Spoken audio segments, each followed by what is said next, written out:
축복합니다. 어제 결혼 예식을 마치고 이렇게 돌아오면서 결혼 예식을 마쳤다고 해서 제가 결혼한 거 아닙니다. 제가 주례를 했습니다. 예. 결혼 주례를 마치고 돌아오면서 차 안에서 이렇게 우리 첨단을 들어서니까 가을이 상당히 깊어졌다라는 것을 느꼈습니다.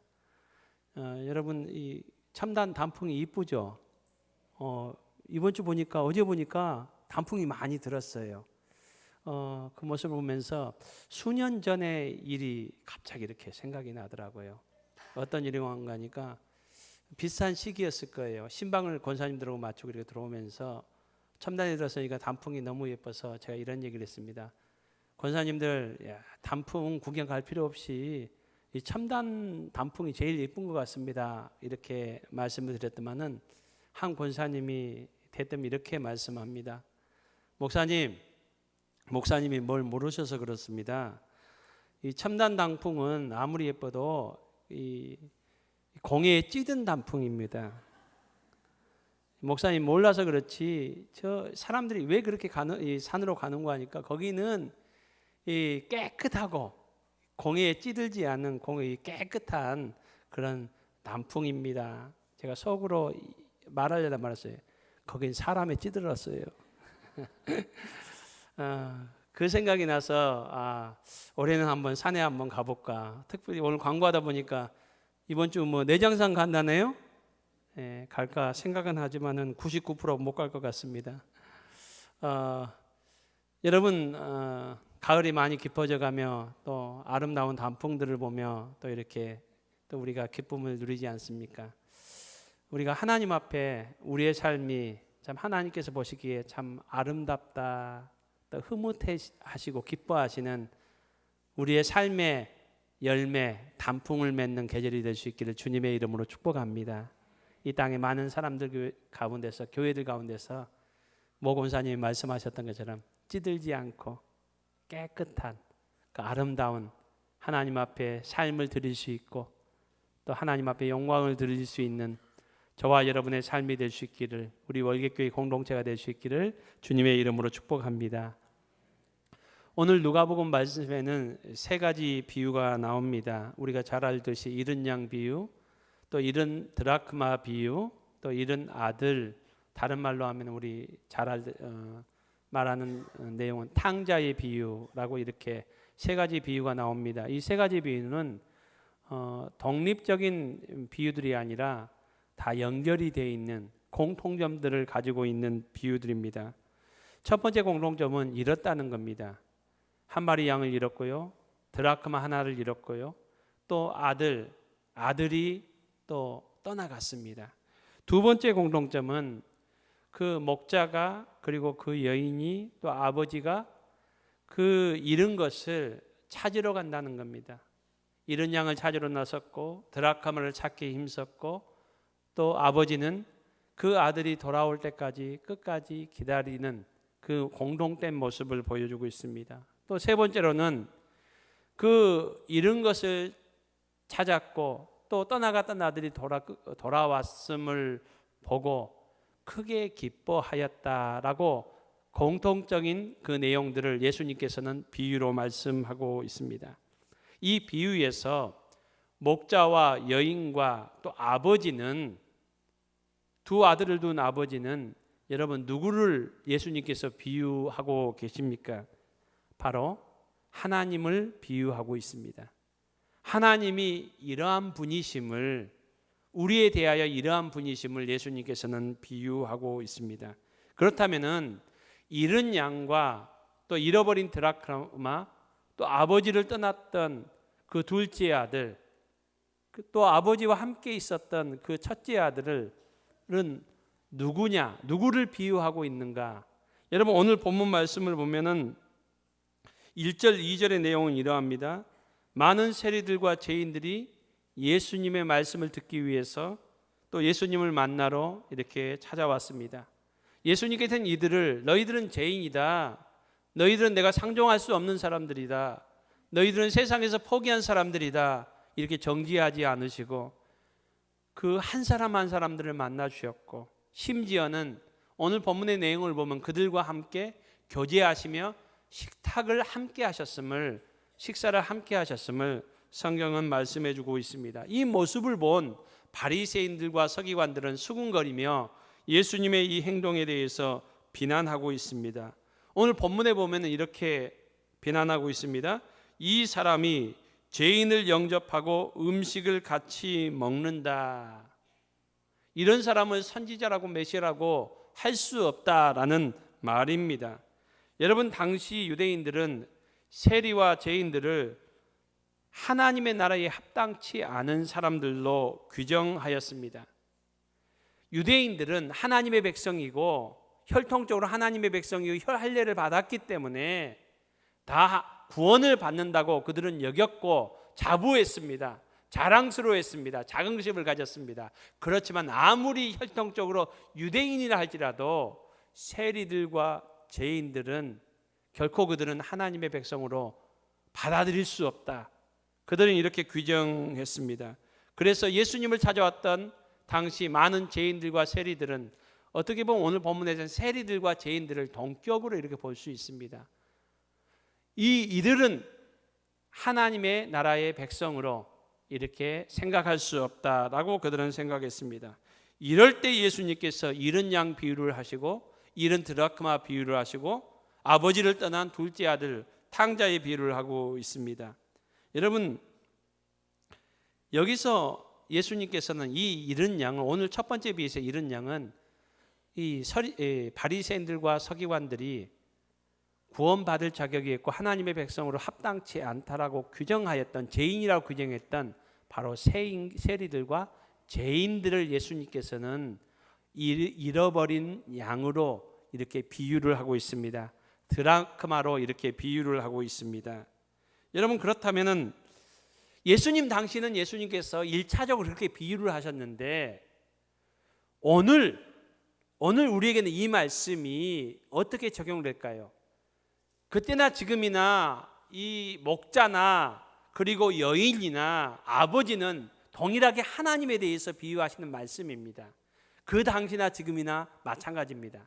그렇지만은 여러분, 여기서 잃어버린 양 드라크마는 그 당시는 직접적으로 1차적으로는 세리들, 예수님을 찾아왔던 세리들과 죄인들을 이렇게 말할 수 있지만은 오늘은 그렇게 우리가 직접적으로 적용할 수는 없습니다. 그렇다면은 오늘 우리에게 있어서 이 잃어버린 양은 드라크마는 누구를 예수님께서 비유로 말씀하신 내용일까요?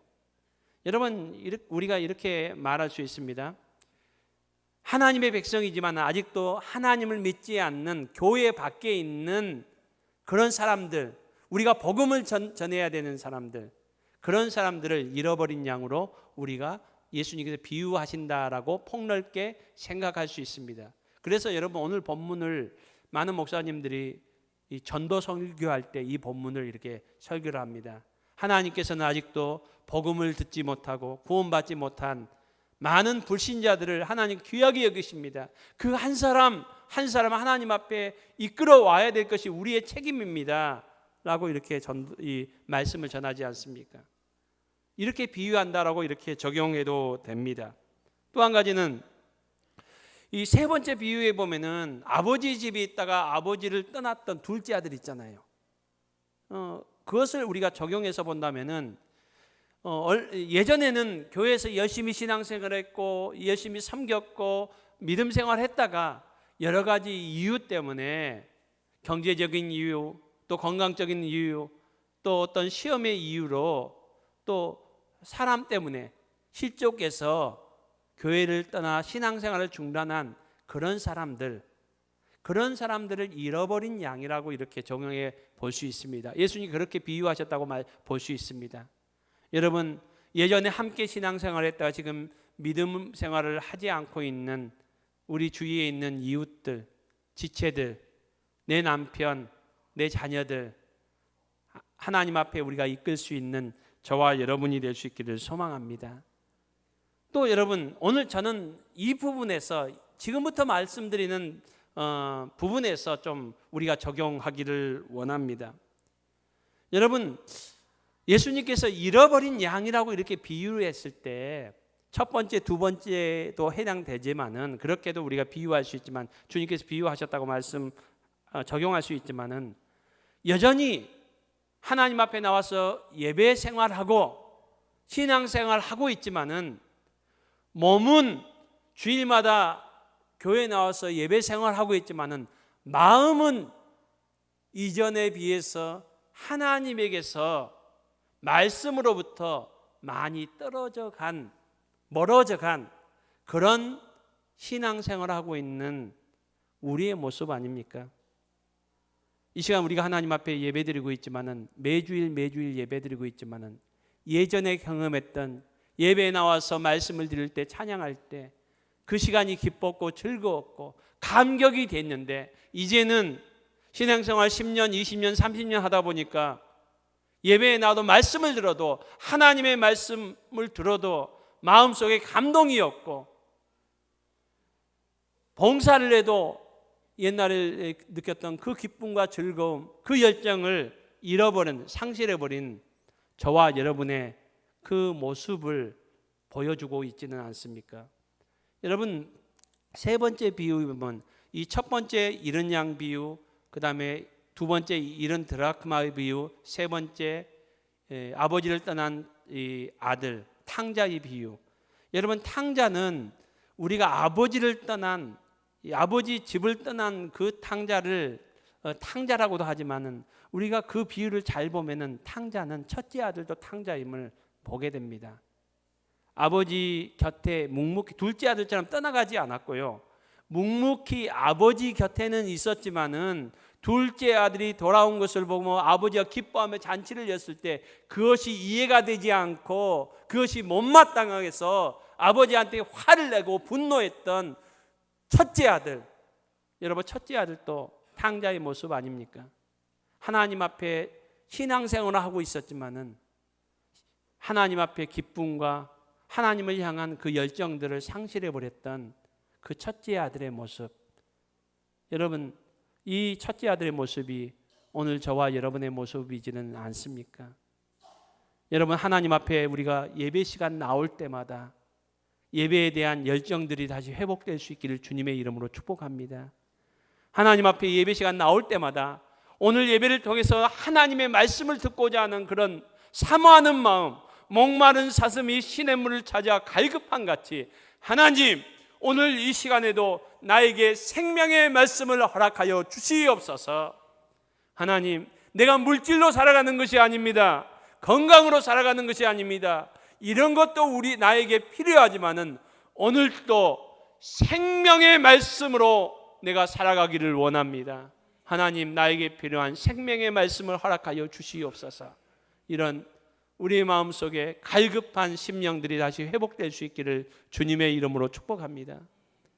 여러분, 교회 안에서 우리가 지체를 섬기고 몸된 교회를 섬기는 이 귀한 일들을 하는데, 그냥 습관적으로 또 섬기면서도 또 기쁨과 감사함이 일어나지 않고 너무나 힘들고 고달프다면은, 우리 안에 하나님께서 맡겨주신 일들을 감당함에 있어서 하나님께 주시는 힘으로, 은혜로 감당할 수 있기를 바랍니다. 그리고 그 일을 하면서 하나님 앞에 기쁨이 다시 회복될 수 있는 저와 여러분이 될 수 있기를 바랍니다. 여러분, 이런 것들이 회복될 수 있기를 바랍니다. 만약에 우리의 모습들이 하나님으로부터 멀어져 있다면은, 또 감격으로부터, 기쁨으로부터 멀어져 있다면은, 오늘 잃어버린 양, 이 모습은 바로 주님께서 우리를 비유하고 있는 말씀입니다. 그렇다면은 이 잃어버린 양에 대한 목자 하나님의 그 행동, 그 모습은 우리에게 무엇을 말씀해 주고 있습니까? 오늘 예배를 습관적으로, 형식적으로 예배의 기쁨과 즐거움, 감격이 많이 상실되어 버린 오늘 우리에 대하여 하나님께서는 어떠한 모습을 보여주고 계십니까? 우리에 대해 어떤 마음을 가지고 계십니까? 오늘 목자의 모습을 통해서 하나님의 마음과 하나님의 모습을 우리가 볼 수 있기를 바랍니다. 여러분, 오늘 목자의 모습은 경제적인 측면과 합리적인 측면에서는 도저히 상식적으로 이해가 되지 않는 모습입니다. 우리 한번 4절 말씀을 다시 한번 읽어보도록 하겠습니다. 4절 말씀 읽습니다. 시작.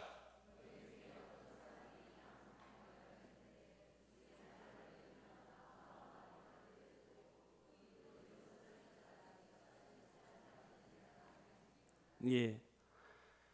양을 한 마리 잃어버렸습니다. 잃어버렸던 것을 이 목자가 알고 이 양을 찾으러 나섭니다.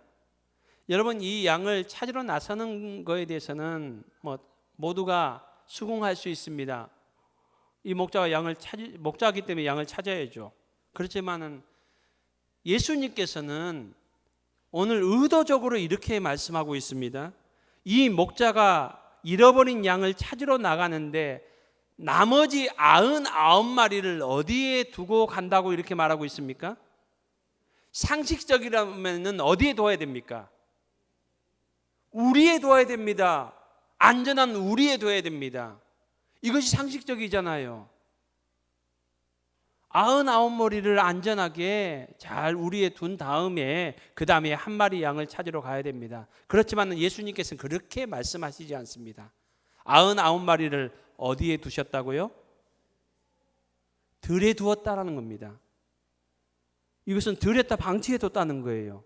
다른 사람한테 위탁한 것도 아니에요. 이거 좀 봐주세요라고 얘기했던 거 아닙니다. 들이라는 것은 짐승이나 다른 짐승으로부터 천적으로부터 공격당할 수 있는 무방비 상태의 이런 상황입니다. 예수님께서는 말씀하시라면 이거 빼고 들에 두고 하지 말고 우리에 두고라든지 그냥 그런 거 빼고 99마리를 두고라고 하면 우리가 상식으로 생각할 때 안전하게 우리에 두었구나 이렇게 생각할 건데, 예수님께서는 비유를 하시면서 들에다 두었다. 여러분, 이렇게 말씀하신 것은 의도적인 겁니다. 여러분, 예수님께서는 왜 이렇게 의도적으로 들에 두었다라고 이렇게 말씀하실까요? 여러분, 그러니까 이 목자의 마음이, 여러분, 이런 것은요, 모든 이 목자의 생각과 마음 상태가 어디에 가 있다는 겁니까?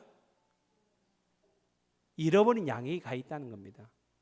지금 모든 정신이 이 잃어버린 양에게 가 있는 거예요. 여러분, 생각해 봅시다. 99마리는 어떻게 보면 목자의 음성을 양들은 목자의 음성을 따라서 이렇게 가거든요. 99마리는 목자의 말을 잘 듣고 왔어요.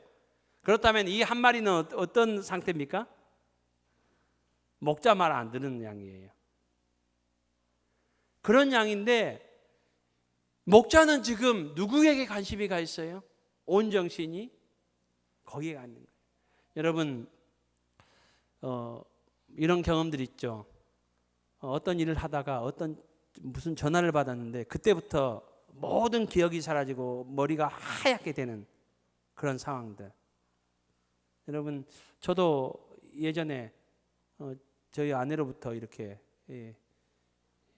첫 아이가 갑자기 이렇게 막 아프다고 이렇게 막 전화하고 병원에 갔는데 큰 병원 가야 된다고 이렇게 얘기한다고. 그때는 모든 게 하얘지더라고요.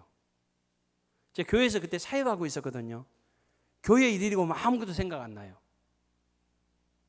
여러분, 왜 그렇습니까? 그 아이를 너무나 사랑하기 때문에 그렇잖아요. 여러분, 이 지금 표현은 예수님께서 비상식적인 비합리적인 행동이지만 예수님께서 이렇게 표현하신 것은 비유로 표현하고 있잖아요. 그러니까 이 모습은 무슨 모습인 거니까, 비록 이 목자의 말을 듣지 않고 잃어버린 양이긴 하지만은 예수님은 이 양에 대한 사랑하는 마음, 또 지대한 관심을 가지고 있다는 것을 말씀하고 있습니다. 여러분, 우리 하나님은 예배 생활 잘하고 또 믿음 생활 잘하는 성도들에게도 관심이 있지만은, 여러분, 어떻게 보면은 나는 교회 장로도 아니고 권사도 아니고 교회 중요한 일도 하지 않고 또 교회에 열심히 하지도 않으니까 하나님께서 나 같은 거 기억하실까? 관심을 가지실까? 여러분, 어떤 때는 남편이 아내가 나한테 관심이 없는 것 같아서 옛날에 나를 사랑하는 것 같아 보였는데, 그런 행동들도 좀 해줬는데, 그런 말이라도 한 번씩 해줬는데, 20년 30년 되니까 이 잡아둔 물고기도 먹이는 줘야 되는데, 요새는 그 먹이조차도 안 주는 그런 모습을 보면서 마음에 상처가 되고, 참 내가 저것들, 우리 자녀들 보면서 저것들 내가 키우면서 어떻게 키웠는데 요즘은 전화 한 통화도 없고, 참 부모에 대해 관심도 없다라는 그런 일들 때문에 마음에 상처가 있을 수도 있잖아요. 그렇지만 오늘 비유를 통해서 우리 하나님 아버지는 저와 여러분을 잊지 않으신다는 겁니다. 세상에서 우리를 아무리 관심의 대상으로 생각한다 할지라도, 주목하지 않는다 할지라도 하나님은 우리를 주목하십니다. 우리를 사랑하십니다. 우리를 찾으십니다. 여러분, 또 이런 생각을 해봤어요. 한 마리 양을 찾으러 떠났잖아요. 여러분, 그 양이기 때문에 이 목자가 떠났을까요? 오늘 본문에서 이 양이기 때문에, 특정한 양이기 때문에, 이 양이기 때문에 떠났고, 만약에 다른 양이었으면 이 목자가 떠나지 않았을까요? 아닙니다. 오늘 성경은 예수님께 비유를 통해서 무엇을 말씀하시는 거니까 99마리 한 마리 양인데, 이 한 마리가 아주 특별하고 아주 그냥 중요한 양이기 때문이 아니고, 이 목자는 99마리 어떠한 양이라도 있으면, 혼자 있으면은 모든 일을 제쳐놓고 그 양을 주목하고 그 양을 찾으러 떠나는, 그 양에 대한 사랑을 가지고 있는 그 목자임을 오늘 성경은 우리에게 말씀해 주고 있습니다.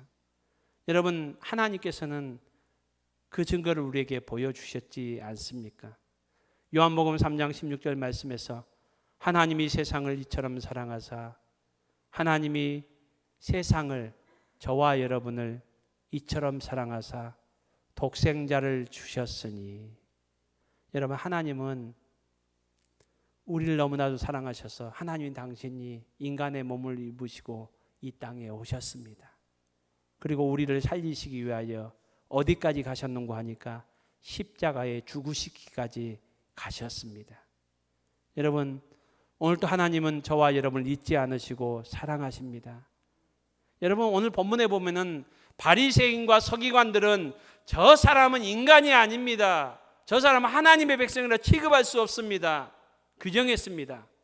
그 사람들과 교제해서도 안 하고 그 사람들과 식사를 하는 것도 죄입니다, 이렇게 규정했습니다. 그렇지만 예수님께서는 말씀하십니다. 하나님은 그들 또한 사랑하신다고 말씀하십니다. 하나님은 오늘 우리도 사랑하십니다. 우리의 모습이 어떠하든지, 우리의 형편이 어떠하든지 하나님은 우리를 사랑하시고 우리를 잊지 않으시는 하나님이심을 오늘 성경은 우리에게 말씀하고 있습니다. 이 하나님 앞에 나아갈 수 있는 저와 여러분이 될 수 있기를 주님의 이름으로 축복합니다. 오늘 본문은 또한 이 목자의 행동을 이렇게 말합니다. 그 양을 찾는 행동을 찾아내기까지 찾아다니지 아니하겠느냐. 이 말은 포기하지 않는다는 겁니다. 찾을 때까지 포기하지, 찾을 때까지 돌아오지 않는다는 겁니다. 끝까지 찾는다는 겁니다.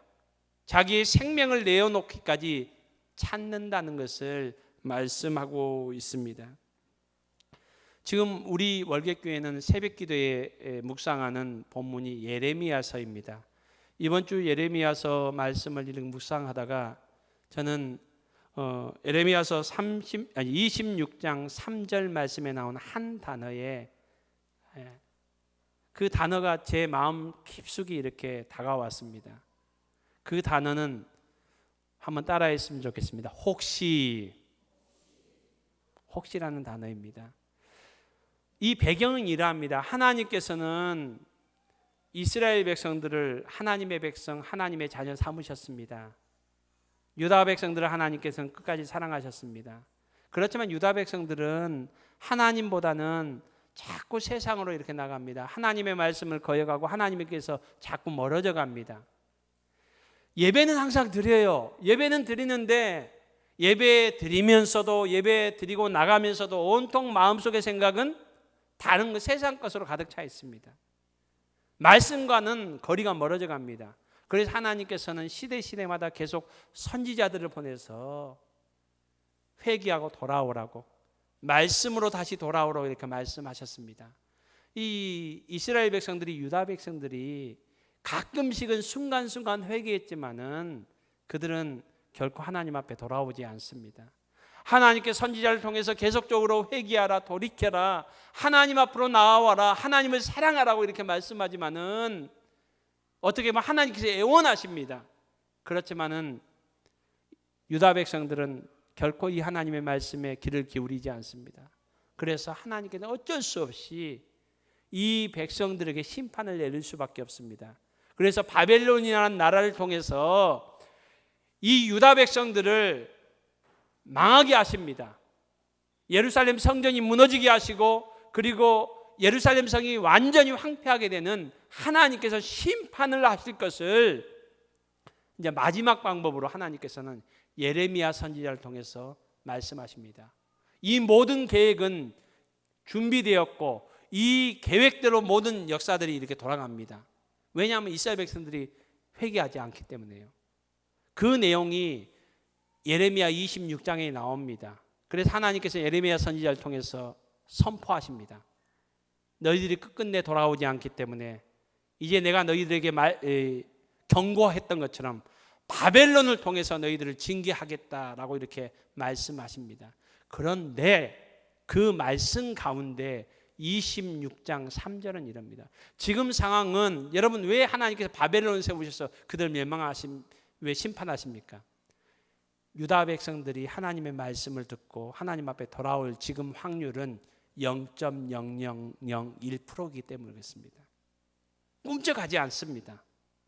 회개하지 않고 돌아오지 않습니다. 그런데 그런 이스라엘 백성, 유다 백성을 통해서 하나님께서 예레미야를 통해서 심판을 선언하시는데 그 가운데서도 하나님께서 말씀하십니다. 유다 백성들 통해서 이렇게 얘기하죠. 혹시 지금 모든 심판이 준비되었습니다. 바벨론이 지금 유다를 완전히 멸망시킬 겁니다. 그 심판의 말씀하시면서도 혹시 너희들이 지금이라도 회개한다면은 내가 모든 계획을 다 돌이키리라, 다 없애리라 라고 말씀하십니다. 이것이 바로 당신의 백성들을 향한 하나님의 마음입니다. 여러분, 저와 여러분을 향한 하나님의 마음입니다. 여러분, 이 시간 하나님께서는 저와 여러분이 하나님 앞에 다시 돌아오기를 원하십니다. 돌이키기를 원하십니다. 하나님은 오늘도 저와 여러분을 기다리시는 하나님이시고 저와 여러분을 다시 용서하시기를 기뻐하시는 하나님이십니다. 여러분, 이 시간에 하나님께서 우리를 그렇게 기다리고 계십니다.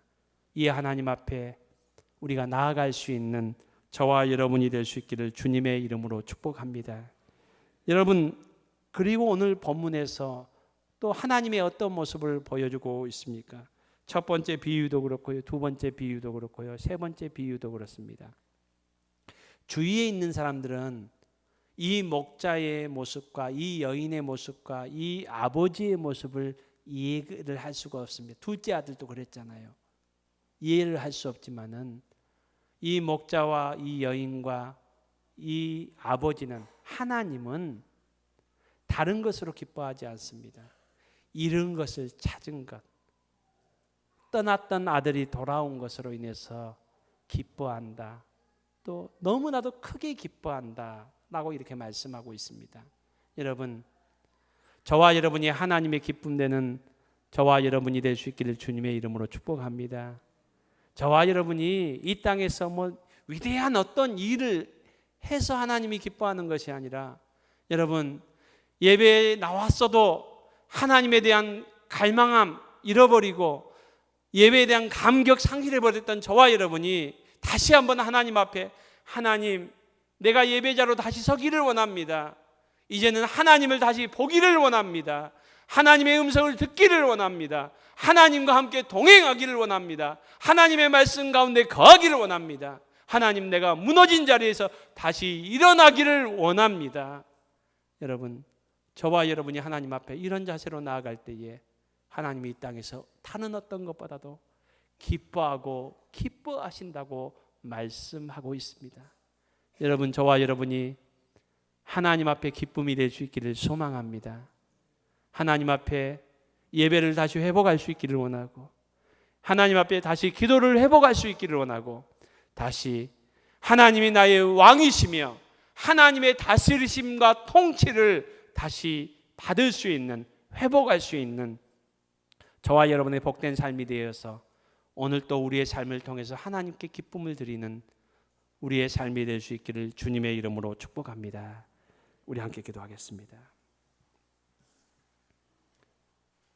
하나님, 오늘 또 우리를 사랑하시며 오늘 또 우리가 하나님 앞에 다시 회복되기를, 다시 돌이키기를 원하시는 하나님의 마음을 오늘 또 말씀을 통하여 보게 하여 주심을 감사합니다. 하나님, 이 세상 모든 사람이 우리를 포기하여도, 정죄하여도 하나님은 우리를 포기하지 않으시고 우리를 끝까지 사랑하시며 끝까지 기다리시는 하나님 앞에 이 시간 두 손 들고 나아가는 우리의 삶이 있게 하여 주시옵소서.